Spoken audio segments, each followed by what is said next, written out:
नमस्कार, मैं अतुल चतुर्वेदी बोल रहा हूँ। हमारी पॉडकास्ट द विजडम वीव के अगले एपिसोड में आपका स्वागत है। काफ़ी नौजवान साथियों की राय पर मैंने ये सोचा कि इस पॉडकास्ट में हफ्ते 10 दिन में एक एपिसोड, कम से कम एक एपिसोड इस विषय में किया करूं कि जो लोग सरकारी नौकरी में न जाएं, न जा पाएं या न जाना चाहें और एंटरप्रेन्योर बनना चाहें, तो उसके लिए क्या क्या रास्ते सुझाए जा सकते हैं।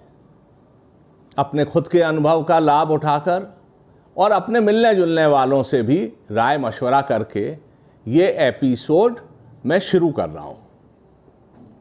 आपको ये चीज़ मालूम होगी निश्चित तौर पर कि लगभग 1 मार्च 2023 के जो आंकड़े हैं उसमें केंद्रीय सरकार की नौकरी में 34,45,000 लोगों पर जॉब था।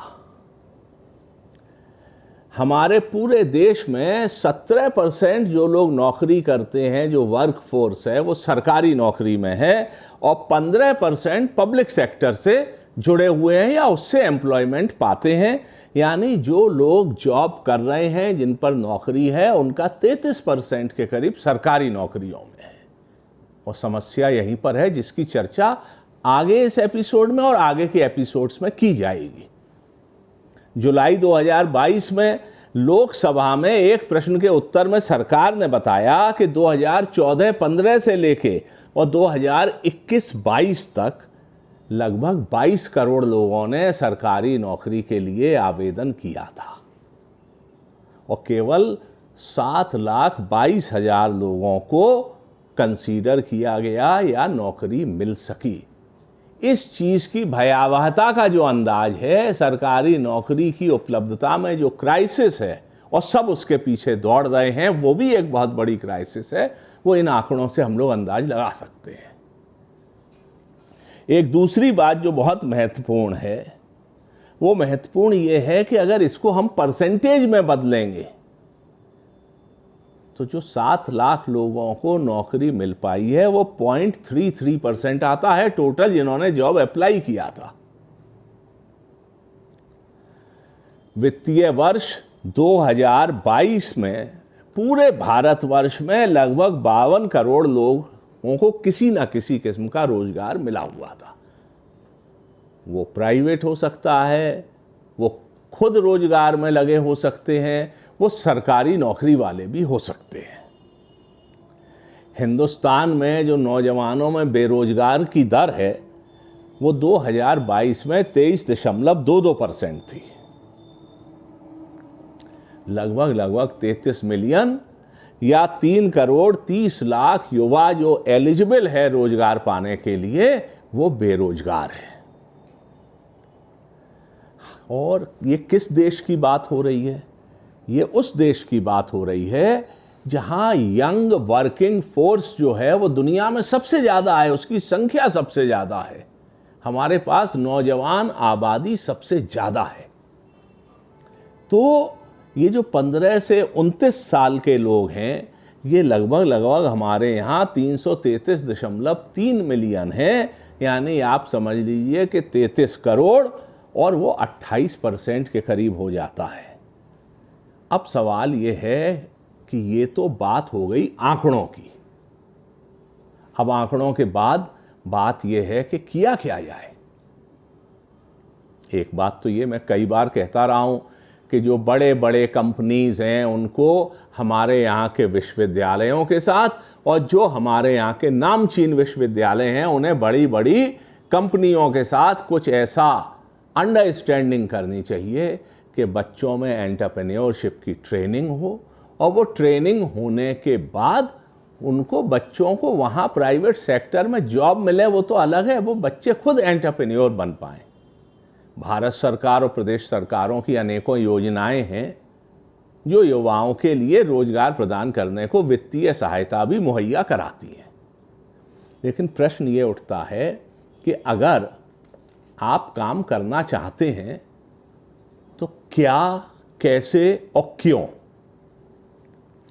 क्यों का जवाब तो ये है कि सरकारी नौकरियों की संख्या बहुत कम है और कोई ऐसे इंडिकेशन नहीं है कि सरकारी नौकरियां बढ़ सकें।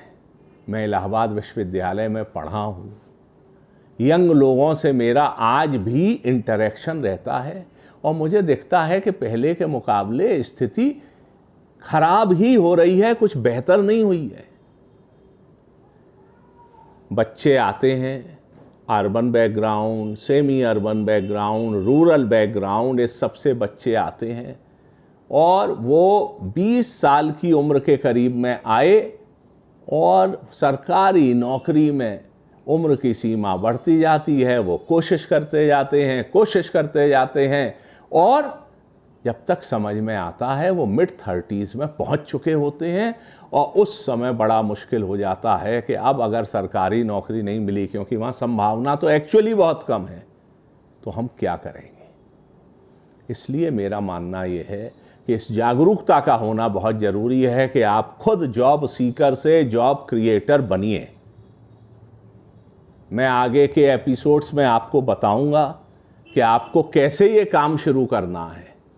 आपको पहले सोच बनानी है, आपको सोचना है कि मुझे क्या काम करना है, फिर कंपनी का नाम कैसे रखा जाएगा, उसका कॉन्स्टिट्यूशन कैसे बनेगा, अगर फर्म है या प्रोप्राइटरशिप है ये कैसे होगा, उसके लिए इनकम टैक्स का रजिस्ट्रेशन क्या चाहिए, कैसी ज़रूरतें हैं, पैन कार्ड चाहिए, आधार कार्ड चाहिए, बैंक का खाता चाहिए, अगर वो फूड सेक्टर की है तो क्या करना होगा, अगर एक्सपोर्ट सेक्टर की है तो क्या करना होगा और आगे कदम कैसे बढ़ाना होगा। ये आगे आने वाले एपिसोड्स में मैं आपसे चर्चा करूंगा। मैं अपना ये दायित्व समझता हूं कि यंग जनरेशन को, अगर हम लोगों के पास कोई अनुभव है तो हम उनके साथ साझा करें, उनसे कहें कि सरकारी नौकरी बहुत अच्छी है लेकिन सबको नहीं मिल सकती। आपको अगर देश को सही अर्थ में विकसित बनाना है और अपनी ही जनरेशन में अपना झंडा फहराना है, बुलंद करना है, तो आप 20s में ही एंटरप्रेन्योर बनने की तरफ कदम बढ़ा दीजिए। जो रास्ते मुझे मालूम है वो मैं आपको बताऊंगा। प्रयास करना आपका काम है और सफलता मिलनी निश्चित है।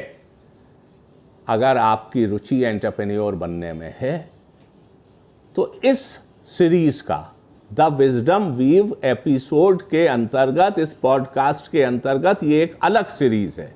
इसके अगले एपिसोड का आप इंतज़ार करिए जो जल्दी आपके सामने आएगा, जिसमें मैं बताऊंगा कि आपको काम शुरू कैसे करना है और आगे उससे संबंधित और चर्चा भी करूंगा।